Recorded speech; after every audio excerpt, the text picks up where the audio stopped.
Bueno, buenos días, profesor. Tardes. Mi equipo es el equipo 3. Está conformado por Brian Yaciel Figueroa Castillo, Guadalupe Betancur Alcocer y Leonardo Daniel Santana y yo, José Javier Vélez Vázquez.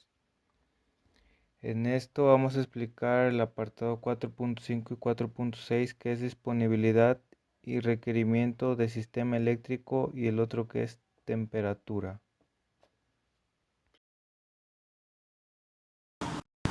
Sistema eléctrico es una serie de elementos o componentes eléctricos o electrónicos, tales como resistencia, condensadores, fuentes o dispositivos eléctricos semiconductores, conectados entre sí con el propósito de generar o transportar o modificar señales electrónicas o eléctricas.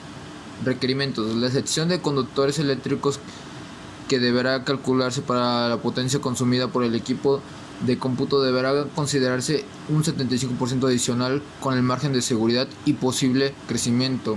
Así evitará todo el riesgo de caída de tensión y podrá prevenirse futuras ampliaciones del equipo de cómputo. La utilización de un tablero de distribución que quedará situado en el lugar visible y accesible dentro de la sala de cómputo. Cada interruptor del panel irá rotulado con el nombre de la máquina que le corresponde. En los tableros deberán considerarse espacios para al menos el 30% de posiciones al fin de cubrir futuras ampliaciones. Condiciones del sistema eléctrico. Se debe hacer un análisis con todos los equipos y dispositivos que se vayan a utilizar como si fuesen a trabajar todo al mismo tiempo. Así podemos obtener la carga máxima que se pudiera llegar a utilizar. Algunos de los requerimientos son la comprobación de voltajes de trabajo de cada uno de los equipos de cómputo, la tolerancia en tensión de cada equipo, lo cual deberá ser mayor de 10% o menor al 8% de tensión de trabajo específicamente por el fabricante. La instalación eléctrica dentro de un centro de cómputo es muy importante, pues una falla en la instalación o un mal cálculo de carga de equipos puede llegar a provocar serios daños, así como tener completamente la operación del mismo. Disponibilidad. El regulador está diseñado para trabajar en un rango de voltaje determinado. Si el voltaje que recibe de la compañía suministrada es regular, lo deja pasar hacia la carga, pero si llegan variaciones que están dentro de sus límites de la operación o elevan o disminuyen para dar como salida un voltaje constante, este sistema cuenta con un sistema que los desactiva automáticamente en caso de sobrevoltaje. Regular la cantidad de energía eléctrica que llega al equipo de procedimientos de datos. Proporcionar energía eléctrica continua en caso de ocurrir una falla de suministro de la misma.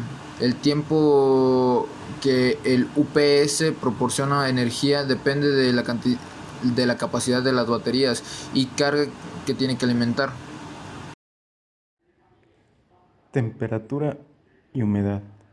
Los centros de cómputo son los cerebros de casi todas las empresas cuyo éxito depende de las operaciones del software eficiente y confiable.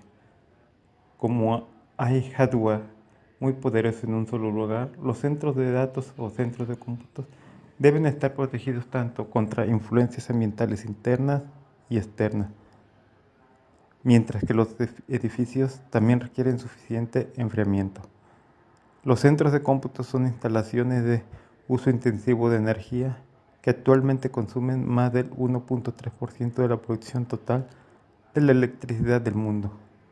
Esta energía se transforma en calor que se debe transportar y disipar lejos de los bastidores del equipo para mantener la correcta temperatura de funcionamiento.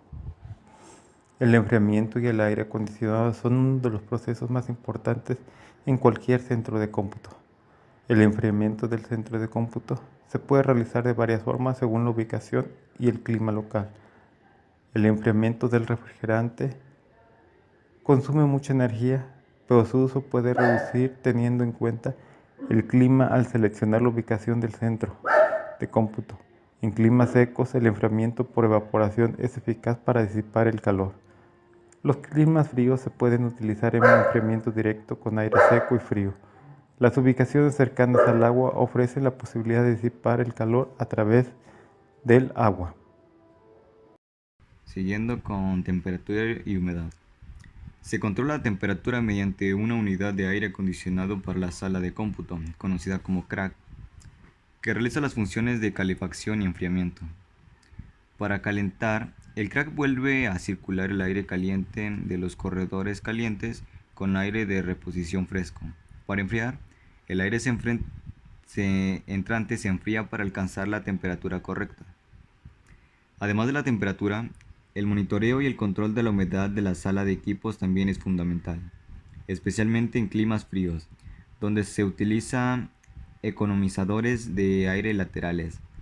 El contenido absoluto de agua del aire es naturalmente bajo. La humedad relativa del aire disminuye cuando se calienta, lo que significa que puede caer por debajo del nivel deseado. El aire demasiado seco aumenta el riesgo de electricidad estática y requiere humidificaciones adicionales por medio de pulverizadores o humidificadores por evaporación.